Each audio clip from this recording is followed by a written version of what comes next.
Hi, I'm Caroline. My hair story. Let's see. I guess my hair story is that hair has always been a really big deal to me, really important, a really big part of my identity. Um, and the second part of my hair story is that I've kind of grown and changed from trying to kind of please others' ideal of beauty to accepting my own. So, hair has always been exciting to me. Ever since eighth grade, I would do drastic, fun changes about every 6 months. I would go from long, loose, no real shape or cut to blunt bangs, layers, smooth, kind of like this in high school. Um, and so yeah, I would dye it all. I had my hair all kinds of shades, black, browns, red brown, purple brown, blue black. I've had yellow and red highlights when I was in eighth grade. Um, and yeah, so throughout all of that, I've always had long hair, and I've always, or through high school, I used to try to conform. Um, I would wake up in the morning at 5:45, wash my hair, then I would blow dry it, which would take probably 30 minutes, and then I would straighten it on top of that because I believed that straight hair was beautiful. But on top of that, I also believe that straight hair is what made me look best for everyone else because I really, really cared what people thought. So I would get up before the sun was even up every single morning to groom my hair into submission. And so as time went by, especially in college, freshman year of college, I was still straightening it all the time, but I kind of started to embrace my natural shape. And I started really loving it because it shows who I am. My hair is a part of me, genetically. That's who I am. And I can still do what I want to it, cut it, this and that, but I don't, and if I want to straighten it, I will, but that's because, I want to have straight hair that day, just because, or for an event, if, you want to look a little more put together or nice or something. But now I let my hair air dry all the time. I guess hair is a reflection kind of your lifestyle. Like I'm not quite as high maintenance anymore. Still maintenance, maybe not high maintenance. And so I kind of just wash my hair and go a lot of the time, which my high school self would just cringe at the thought. I wouldn't ever want anyone to see my natural hair.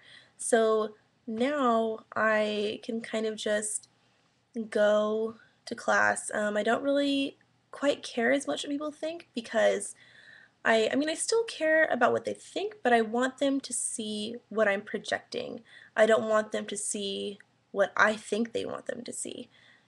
I have wavy hair and it can be a little frizzy and puffy sometimes, but that's me and I embrace it and I usually like it, and that is now what I show to the world. So, my hair story is a progression from kind of being a people pleaser with hair.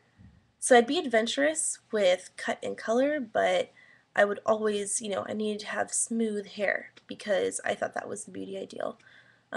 Especially growing up with a lot of Caucasian girls who all had just silky smooth hair. Um, and so now in college as a senior, I do what I want with my hair. I don't care quite as much what people think. And I've embraced the naturalness of it because natural is beautiful. And I guess I also want to project that I'm not as fussy anymore. Because before, I mean, getting up at 5:45 in the morning to do your hair is just ridiculous. Um, so I guess now what my identity says about me through my hair is that I'm, I guess, lower maintenance, or that, being so concerned with styling and blow drying and all of that isn't quite in my priorities anymore. I still like grooming, I still like makeup, but I guess I am different. And my hair kind of reveals that a little bit. One other thing that Veronica said I should tell you about was how I cut my hair short one time. So I've had long hair all my life, like I said, like super long.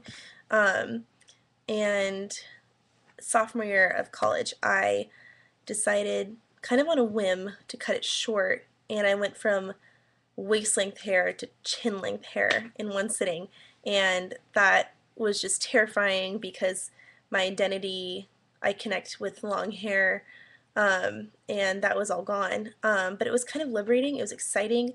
The risk, a little bit thrilling. I mean, it's just hair, but it was good to kind of leap off that cliff and to kind of detach yourself from the weight of your appearance. Because kind of like, just go for it. If it doesn't look that great, it'll grow out. And even if people judge you for it, then like, screw them because it's just hair. And I really liked it. It was swingy, it was easier to maintain, but it really just wasn't me because I guess the identity that I attached to my hair is, at least in my view, that longer hair is a little more feminine, at least on myself. And I kind of have a feminine mindset that I project through my hair. So yeah, my hair story now is that I embrace what my hair does. I work with it instead of against it. Um, my hair expresses kind of who I am, um, kind of what I prioritize in my life, I guess. That appearance isn't everything. I mean, I still, try to look put together, but intense grooming isn't necessarily what my focus is anymore. Um, but I still like it to be long because I associate that with femininity. So, yeah, I guess that's what I wanted to share with you. Thanks for listening.